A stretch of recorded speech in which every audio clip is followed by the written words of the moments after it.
Javier Alonso es ministro de Seguridad de la provincia de Buenos Aires y ha tenido además la tarea doble de ser, por un lado, quien estaba al frente de la policía durante la investigación, pero también le ha tocado en muchas oportunidades a lo largo de esta semana difundir qué estaba pasando. Por eso te vuelvo a hacer la misma pregunta ahora. ¿Qué está pasando ahora?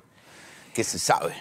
Bueno, estamos muy avanzados, estamos en una etapa, como vos decís, la comunicación hoy es parte de todo el proceso y también muchas veces cuando la comunicación también es parte del proceso de investigación, porque cuando el ministro habla, los prófugos nos están escuchando y están analizando lo que nosotros decimos.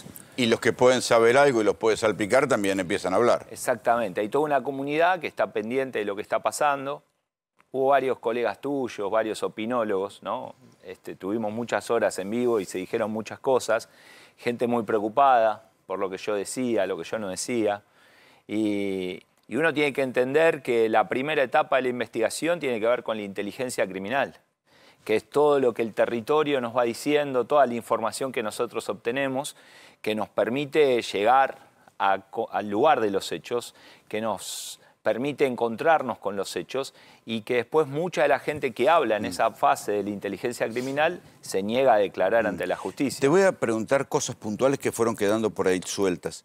¿Llegan a la casa de Florencio Varela gracias a los teléfonos? Claro, fue clave eso. Se ha dicho muchas cosas, ¿no? Que nosotros, por ejemplo, que el domingo no trabajamos. El domingo se hizo un trabajo muy intenso, pero las redes de teléfonos, las antenas de los teléfonos, nosotros las pedimos el mismo domingo y llegan el día lunes. O sea, se hace todo un reporte. Sí, claro. Lo mismo que un montón de cámaras privadas que nosotros teníamos que encontrar las imágenes, porque vos tenés las cámaras públicas, que son de los centros de monitoreo, y después tenés cámaras de casas. De hecho, en Varela llegamos a través de las cámaras públicas y eso el domingo no hay nadie en muchos negocios. Entonces, nosotros llegamos a la casa a través de cruzar la ruta de los teléfonos. Hubo 8 equipos, 8 brigadas de investigadores que fueron a los centros de monitoreo a buscar la camioneta porque no teníamos la patente, no se veía la patente.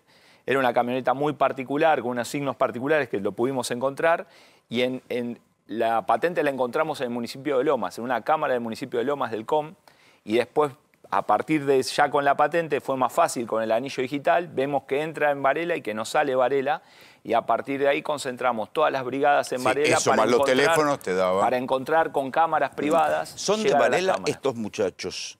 ¿Son de Varela? ¿Tienen algún tipo de inserción territorial narco en Varela? Mira, la persona que tenemos, las 4 personas que están detenidas, desde el primer momento, nosotros llegamos a los dos que limpiaban y los que estaban en el hotel de alojamiento. Los dos que estaban en el hotel de alojamiento están sumamente complicados porque... ¿Es verdad que uno grabó? Claro.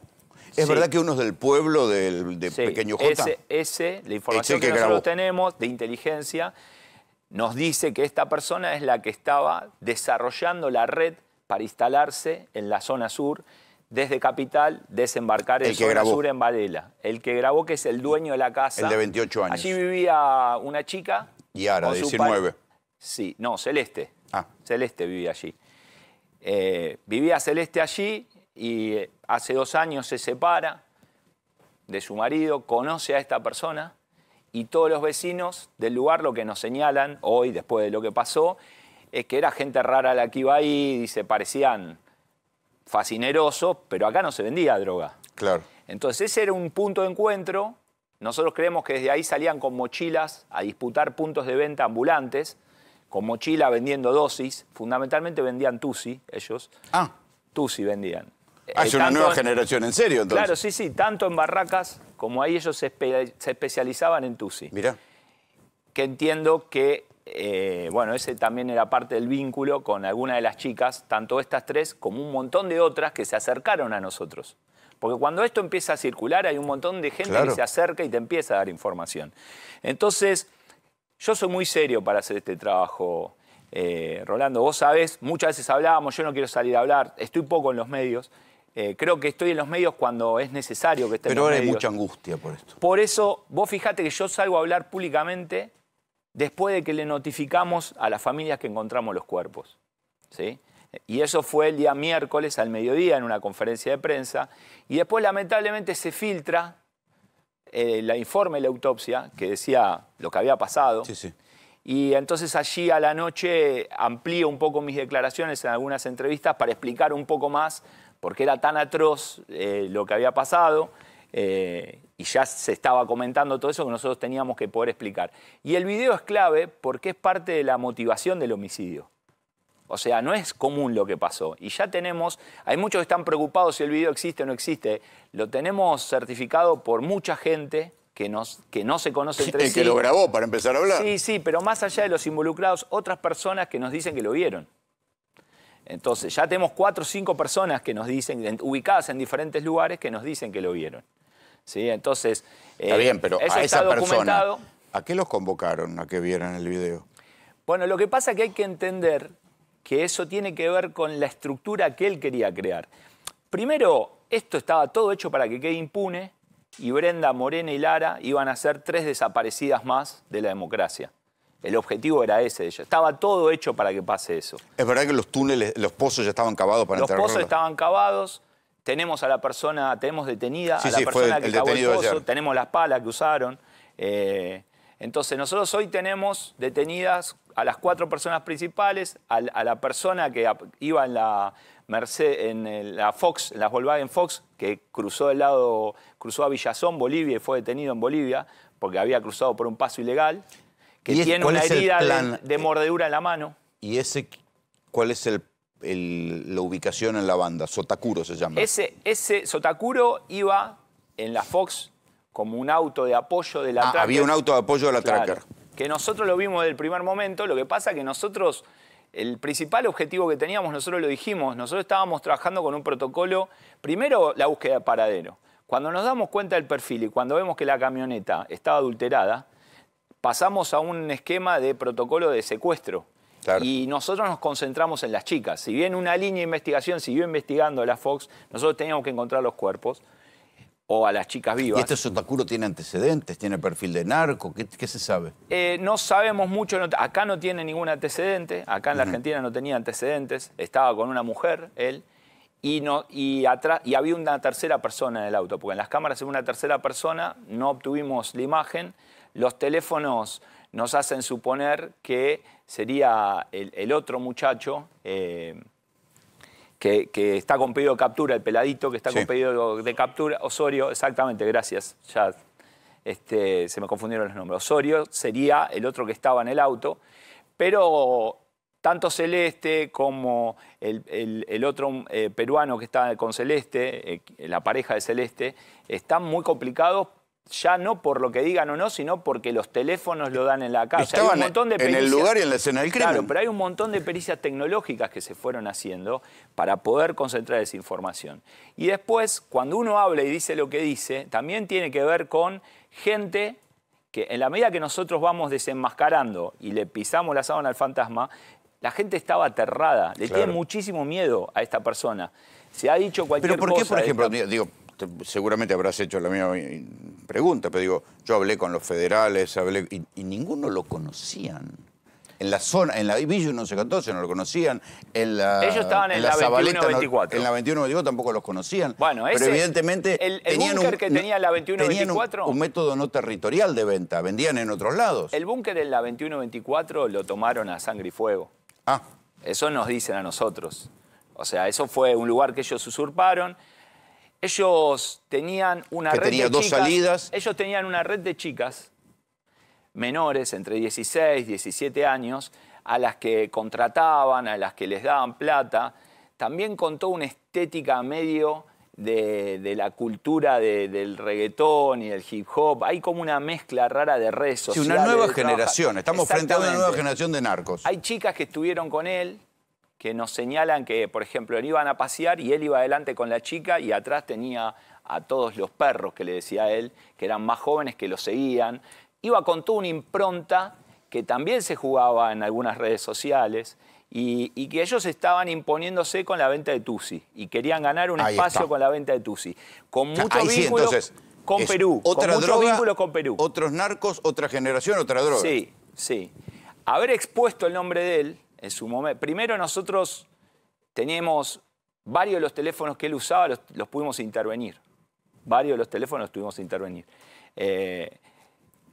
Obviamente que eso nos iba dando un margen. Vos cuando intervenís te va dando las antenas, te van dando con un margen de tiempo. Él se movía muy rápido de lugar en lugar.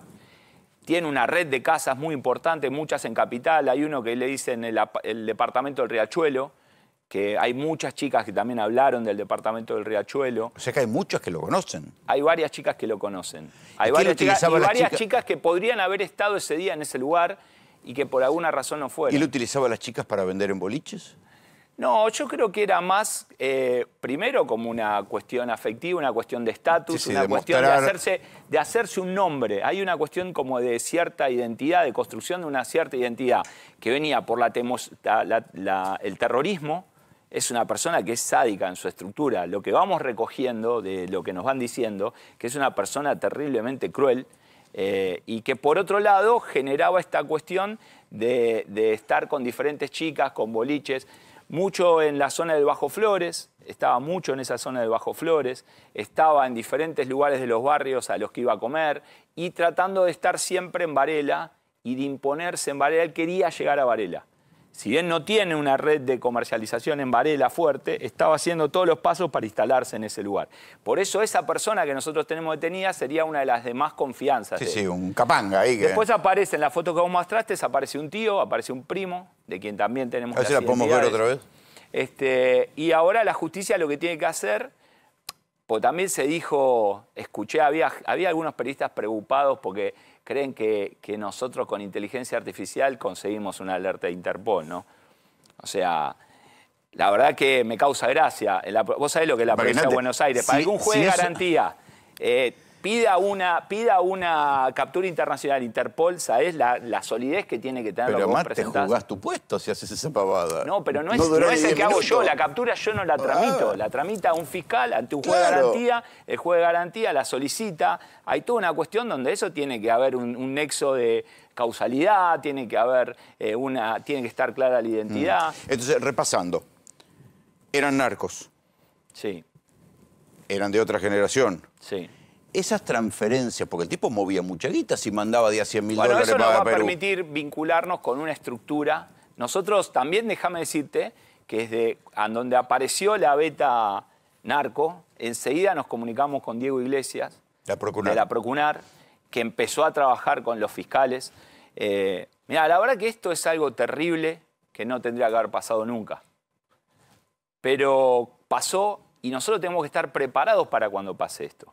En La Matanza nosotros tenemos un equipo de trabajo con el fiscal de homicidios, con la fiscal de drogas, con nuestros investigadores, con la Justicia Federal y con la Procunar, que ha resuelto muchos casos y que está siguiendo muchas causas. Toda esa construcción de confianza con investigadores que son confiables para la justicia, para la Procunar, para la Justicia Federal, metimos presos... Pero esos son los que estamos a lo largo de los años, los periodistas que no digamos esto, los fiscales, bueno, los policías... Pero yo como ministro, mi liderazgo, ¿en qué consiste? En tener liderazgos sanos dentro de la fuerza, que sean capaces de hacer lo que hay que hacer en el momento. Yo mando 8 brigadas a diferentes lugares a mirar imágenes. Yo necesito que lo están mirando imágenes, no sean cómplices de los narcos, porque si no la camioneta sigue de largo. Bueno, parece una obviedad, pero no es fácil conseguir eso. Entonces acá hay una policía que está comprometida, que tuvo la capacidad, que tuvo la integridad, que yo entiendo que por ahí 4 días para las familias, la angustia que vivieron esos 4 días, yo no se las puedo resolver. Y también yo tengo que pedirle disculpas a esas familias porque el Estado no pudo resolver la seguridad de sus hijas, ¿sí? Ahora, nosotros estamos conformes con el hecho de haberlas encontrado y de haber desbaratado algo que lo que buscaba era que quede impune y que estas 3 chicas, Brenda, Morena y Lara, se transformen en otra María Cash, se transformen en otro Julio López, se transformen en un montón de gente que en la democracia desapareció. Sí, en otro Logan. Y que entonces este jefe permaneciera en la clandestinidad, mostrar ese video por todos lados y con toda la impunidad y con todo el temor de propios y ajenos gane cada vez más presencia. Una consulta. ¿Hay un lazo de parentesco entre Pequeño J y Marco y Dumbo?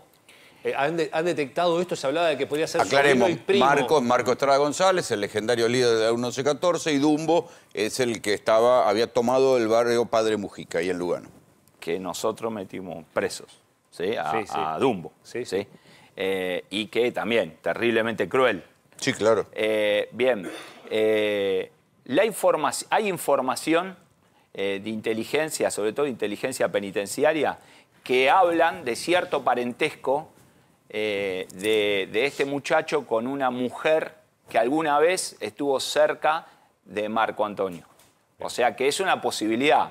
Aclarado eso, no está. No está Hay mucha confirmado. información que está viniendo de esa inteligencia, que no la tenemos nosotros, que puede ser. ¿No tenía antecedentes penales acá? No tenía ningún antecedente ¿Y en penal Perú? acá. No lo sé, todavía eso no lo tenemos. Todo eso está trabajando la ministra ¿Y se Bullrich. sabe cuánto? Porque, digo, acá Sí. también es importante. A mí me distancia un océano de diferencia con Bullrich, con Milei. Tenemos miles de diferencias que son insalvables. Pero con la ministra Bullrich hablamos un montón de veces estos días. Y de hecho esos hicieron la Sí, lo que pasa es que detención. pareciera que hay dos Bullrich. Una que es la que maneja la Fuerza Federal y otra la que está en campaña. Bueno, eso, la campaña en estos casos no ayuda y déjame decirte que yo también tengo que tener la capacidad de investigar, de devolverle a las familias, a sus hijas, aunque sean los cuerpos de sus hijas, de devolverle justicia. Tenemos 6 personas presas, tenemos otras 6 personas identificadas que son parte de la organización. Ahora viene O sea que hay, construir ahí toda la detenete. teoría. Hay 6 presos, 6 prófugos. Sí, 6 presos, 6 prófugos. Tenemos una teoría construida desde la inteligencia y de los hechos. Tenemos que poder construir con solidez la evidencia científica para terminar de conseguir algunas detenciones, porque un juez de garantía te pide Sí, muchas claro. cosas para poder convalidar. Entonces nosotros necesitamos seguir avanzando en la construcción de esta. ¿Pero estás trabajando de en esta las fuerzas teoría. federales? Y estamos trabajando con la ministra Bullrich. En privado nosotros tenemos la capacidad de construir la información. Así todo, también tengo la capacidad de discutir la política de seguridad. Y en la política de seguridad te digo que nos faltan muchísimas cosas. Vos señalabas recién a Marco Antonio. Yo te puedo decir que hace un mes más o menos mataron a Troche en Esteban Echeverría. Un señor que tenía un pago fácil, ¿sí? Sí. Bueno, detuvimos a una persona por ese homicidio. Sí. Gilbelia Jiménez, del PCC, del primer comando Primero capital, comando de capital. se comunicó con nosotros la inteligencia paraguaya para decirnos que esa persona tendría que estar cumpliendo una condena de 25 años en Paraguay, ¿sí? En una cárcel de máxima seguridad de la que se escapó hace unos meses, cruzó las fronteras Y apareció y acá. apareció como es un sicario del primer comando capital de Brasil, que apareció matando a una persona. Sí, Obviamente, por hoy es la organización no lo narco más mata, no grande es de alguien América que Latina. mata porque sí, no es, No, no. no es la inseguridad del conurbano eso. No. Ahí, evidentemente, Vino a esta matar a persona alguien. Vino a matar a alguien que tendría que ver, por ahí estaba prestando plata, no sé, estamos trabajando en esa hipótesis.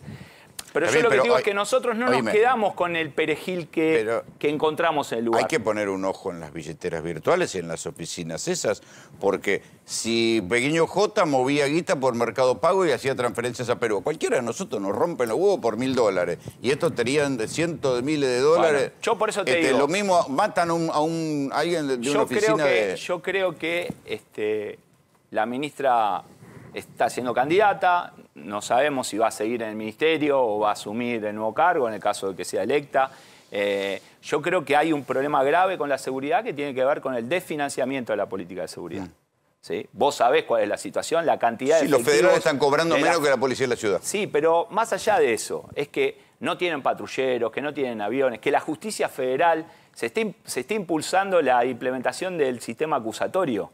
No hay plata para impulsarlo, porque si no invertís en eso, no se va a poder hacer eso. Entonces, yo creo que hay que invertir, que tenemos que modernizar nuestro sistema, tenemos que pensar en las economías regionales como las economías que organizan la actividad económica y también la actividad ilegal. Claro. Entonces, tenemos que tener la capacidad de poder tener investigadores, grupos de irrupción, laboratorios, pericias en cada una de las economías irregulares. Pensar que el narcotráfico va a respetar una diferencia de la General Paz es absurdo, como va a respetar la diferencia entre Rosario y San Nicolás o Pergamino. Por eso nosotros les dimos los patrulleros cuando nos lo pidieron y después Milei aplaudió a una diputada que nos hizo una causa penal por haber entregado a los patrulleros. Es así de absurdo esto. Entonces, yo lo dije, a mí me parece que el tema del narcotráfico lo arreglamos entre todos o esto no se va a arreglar. Porque no es algo que yo haga bien y que los otros hagan mal. No me interesa esa discusión. Nosotros... No, y además que cuando dormiste, inmediatamente te avanzan y te devoran. ¿El Tusi se fabrica acá? El Tusi es una modificación de diferentes drogas, o sea, a partir de estirar... ¿O lo traen? No, a partir de estirar diferentes drogas que vienen de afuera, se cocina y se transforma en otra droga. Es una droga que se hace a partir de diferentes drogas.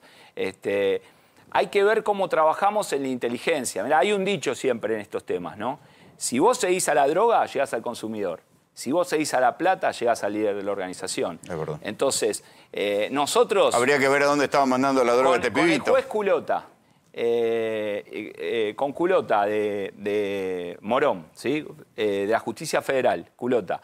Fiscales de Matanza, de homicidios y de narco, 22 homicidios que ocurrieron en Matanza con varones y con mujeres, porque esto no es solo sobre los varones, es sobre los sujetos más vulnerables de nuestra sociedad. Pueden ser mujeres como pueden ser varones, que empiezan a involucrarse por el consumo o por construir una identidad, terminan vendiendo droga, muchas veces consumen esa droga y viene un castigo ejemplar con asesinatos o con mutilaciones. 22 homicidios donde estaban los imputados de los homicidios ya encarcelados, los pudimos trabajar y desbaratamos una organización donde 7 integrantes principales de esa organización terminaron presos. Entonces, el camino es ese. El camino es una política criminal centrada en la persecución estratégica de las organizaciones de narcotráfico. Esto es lo que nos falta como país. No es solo una cuestión de gobernantes, es darnos una estrategia donde todas las agencias, más allá de un juez que lo haga o no, todas las agencias se compartan la información de inteligencia criminal y vayamos detrás de cada uno de los integrantes. ¿Tienen alguna hipótesis de por qué fueron a buscar a esas 3 chicas? Mira, la hipótesis tiene que ver con un vínculo que ellos tenían. Ahí había una relación. Una relación que se daba, nosotros entendemos que surge en la zona de Flores. De pequeño... surge en la zona de Flores, Que las chicas se prostituían ahí. Hay diferentes chicas a las que ya contactamos, por lo menos 3 o 4 chicas. Hay una que cuenta, lo contó, que eran parte de esa colectividad. Cuenta que había un peruano que le daba regalos y que sospechan que así la fueron tentando para que cayeran en la trampa. Sí, hay toda una estética que tiene que ver con esa cultura más contemporánea, la que estamos viviendo, ¿no? La que vemos en los videoclips, donde están las chicas con mucho glamour, los varones vinculados con muchos autos, al robo y al narco cadena, y a los dólares, a la ostentación. A ellos les gustaba, lo que se ve es que eso aparecía como una dinámica. Y hay diferentes chicas que vivían en diferentes lugares que se encontraban en esos puntos de Flores, del Bajo Flores, los que ellos frecuentaban, y desde ahí se armaba una dinámica donde ellos enseguida los invitaban a participar en alguna fiesta, en algún evento, para mí, para construir vínculos con otros actores del ámbito de la... Yo creo que ellos estaban desembarcando, ¿sí? Estaban fuertes ya en la 21-24, estaban expandiéndose hacia el Bajo Flores y expandiéndose a la zona de Varela. Pero vendiendo Tusi, esto es lo vendiendo Tusi, construyendo... Porque yo, las fuentes con las que hablo me dicen, mirá, no estaban... acá no los conocían en las villas territorialmente, o sea que hay mucho para elaborar en la modalidad delivery, hoy por hoy. Sí, yo creo que este homicidio tal vez pudo haber sido un punto de partida, en la medida que esto quedara impune y no supiéramos dónde estaban las chicas, y él tuviese ese video, hubiese sido como tal vez una forma fuerte de hacerse un lugar en el escenario del territorio. ¿Existe evidencia concreta, en principio, o a través de los testimonios, de que haya habido un robo a ese jefe narco o esta tercera o cuarta línea narco? Mirá, la verdad que todavía no podemos... A mí me parece que nosotros no podemos juzgar a las víctimas.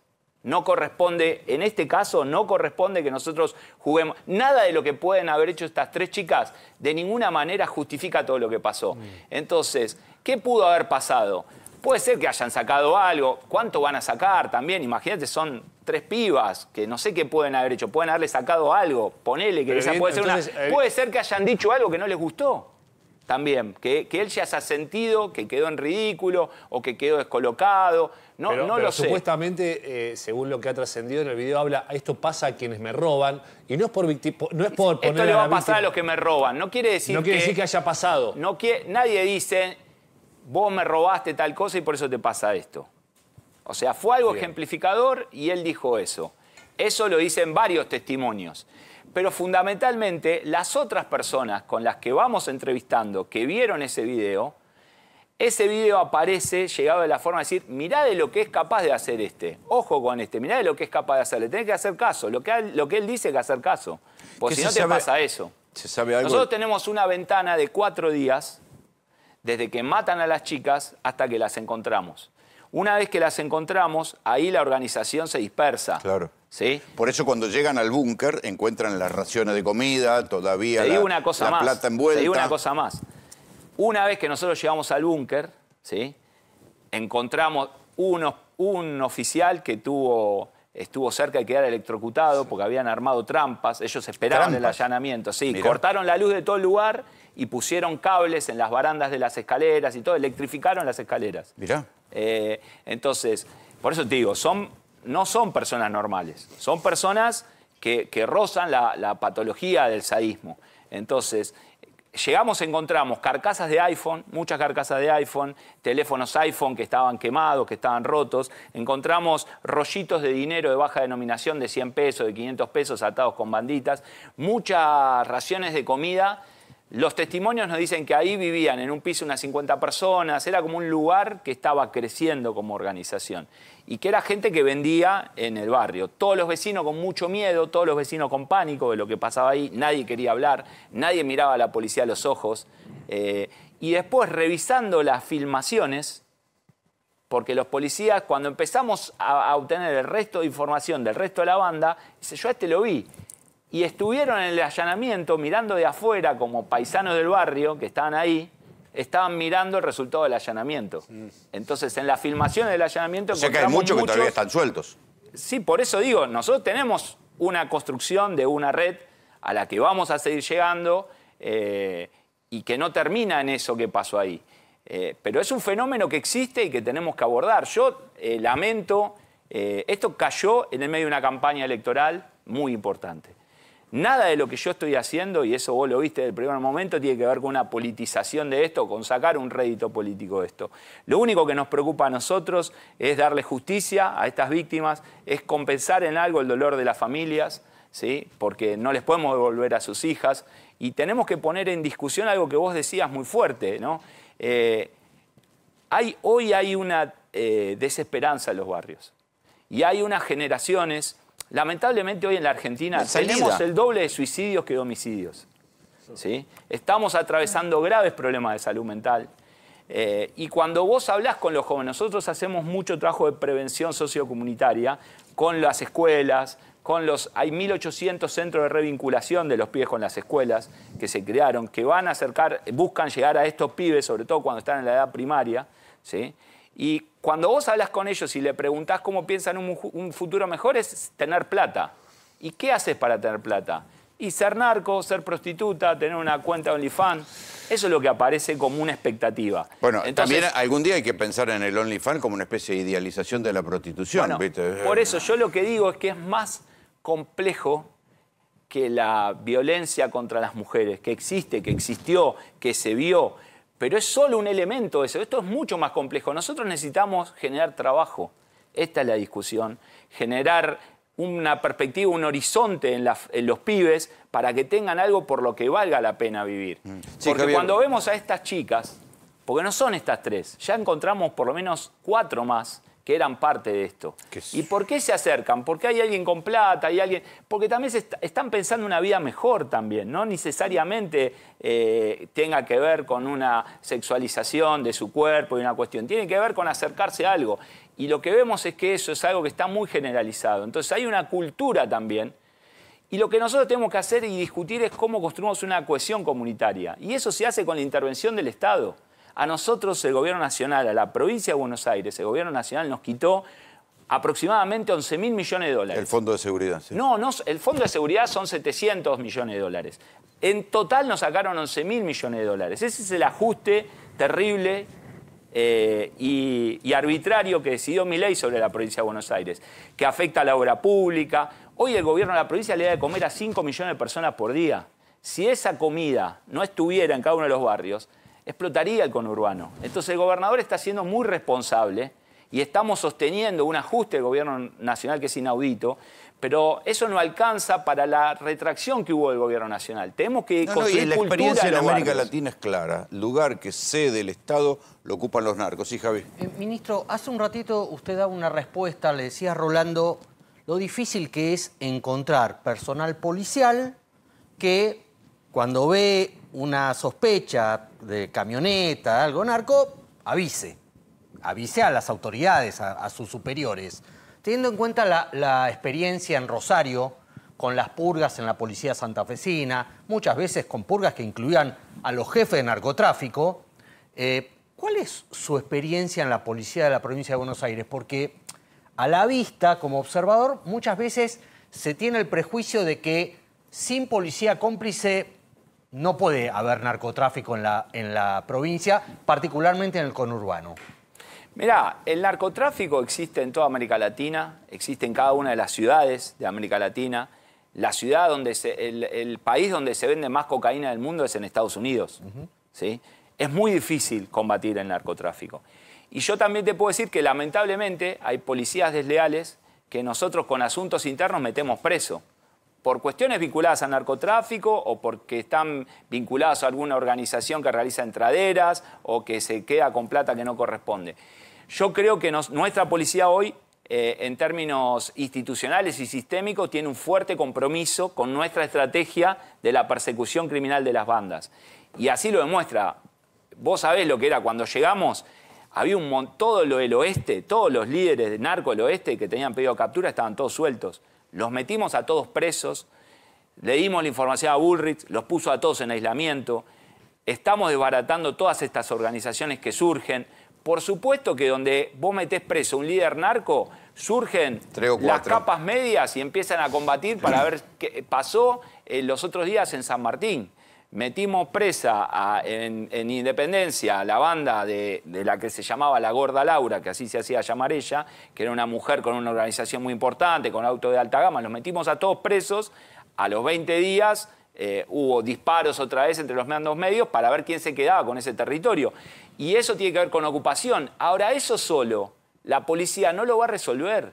Si nosotros no le damos a los pibes una salida que tenga que ver con un mejor trabajo, con que es posible para que no sean ejército de reserva de los narcos. Exactamente, esta es la discusión. Y eso se logra con inversión del Estado.